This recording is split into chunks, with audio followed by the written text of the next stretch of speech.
Salut à tous depuis l'Ukraine, Kiev, ma ville natale. Je passe quelques jours en famille. Il fait très froid, mais on survit. Alors, c'est une petite vidéo qui est vraiment pas montée, pas arrangée, vraiment à la sortie du lit, littéralement. Parce qu'il y a un sujet qui me brûle. J'ai beaucoup entendu ces derniers jours et même ce matin, j'ai lu un article sur le fait qu'il y a un gène qui a été découvert et qui nous permettrait de guérir de l'autisme, enfin, qui n'est pas une maladie, hein, soit dit en passant. Et en fait, ça me ramène à cette réflexion où on est, bon, beaucoup d'entre nous, et sincèrement, moi la première, j'ai été pendant des années et des années dans une réflexion où il fallait tout le temps me corriger de quelque chose, me guérir de quelque chose, ou tel comportement, bah, tant que je l'ai, c'est normal que je ne sois pas heureuse. Et en fait, j'ai posté une vidéo là-dessus, enfin j'ai fait une vidéo là-dessus d'un peu plus de 5 minutes que je vais poster demain du coup, parce qu'elle est montée, travaillée, etc. Mais là, vraiment, c'est un sujet qui me brûle et une chose dont je n'ai pas parlé dans cette vidéo-là, qui est très importante, je vais essayer d'aller droit à l'essentiel. Tant qu'on est dans une recherche permanente de quelque chose qui ne va pas, et tant qu'on pense qu'il y aura toujours quelque chose à guérir, on cherche des trucs à guérir, on est dans une recherche, même nos scientifiques sont dans une recherche de trucs à guérir, on trouvera toujours des trucs qui n'iront pas.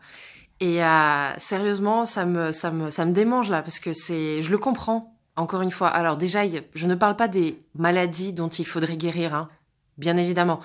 Moi, ce dont je parle, c'est des choses qui ne sont pas des maladies, des choses qu'on a tous, qui sont devenues tabous à force de vivre dans une société où on pense que tout doit être lisse.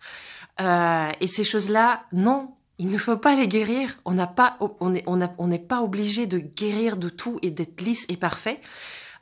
Pour être heureux et pour réussir, pour avancer dans la vie, pour se donner le droit de nous bouger les fesses, pour aller vers ce qu'on aime, on n'est pas du tout obligé de guérir de quoi que ce soit avant de ressentir un sentiment de bien-être, de paix et de sécurité à l'intérieur de nous. Et je comprends ça, encore une fois, parce que j'ai été dans ça pendant des années, je suis tout juste en train d'essayer d'en sortir, et d'où aussi cette espèce de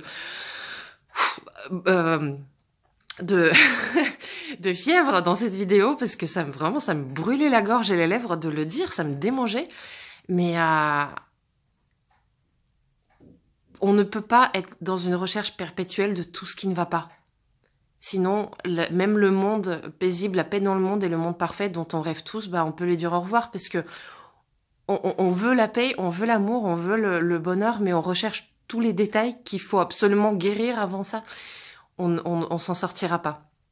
Et voilà, je voulais juste faire ce petit big up à toutes les personnes qui continuent à penser qu'il faut toujours corriger, guérir et se débarrasser de choses avant d'avoir le droit de ressentir du bonheur à l'intérieur de nous. C'est pas vrai. Et je ne suis pas dans la bisounours attitude, parce que la positive attitude, il faut juste se concentrer sur tout ce qui va déjà bien dans notre vie. Moi, ça n'a jamais marché pour moi, ce truc-là. Donc, je vais pas vous bassiner avec ça. C'est pas l'idée.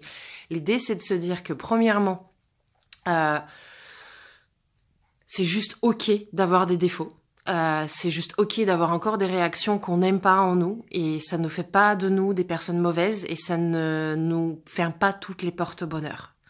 Voilà, j'ai dit premièrement, alors j'ai pas de deuxièmement, ou alors plutôt j'ai 40 000 deuxièmement, mais voilà, je voulais juste poster ça d'abord, et j'espère que ce message, passera, et qu'il passera pour moi aussi, que je l'entendrai moi aussi.